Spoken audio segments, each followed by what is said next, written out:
Good day mga ka-QM. We have a questionnaire coming from our TikTok account. Shout out to EatNotMax at Max_Alexander18. So thank you for your question. Hello Sir Mark, may nililigawan po kasi ako kaso hindi ko po alam step by step. Paturo naman po here. Ang panliligaw ay parang larong chess. Kailangan careful at pinag-aaralan mo yung mga moves mo para ma-reach mo yung end goal mo, which is ma-checkmate mo yung nililigawan. So I will recommend the mathematic formula.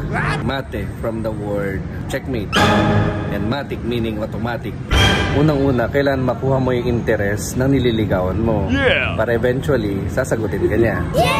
So what's the formula for interest? Interest equals PRT, principal, rate, and time. So you have to have those three components. Principal means education. So dapat may napag-aralan ka. Kasama na rin doon yung GMRC o right attitude. So dapat kompleto yan. Rate meaning you can provide. And time, pinaka-importante. You should allocate time sa yung loved one. So PRT, now you know.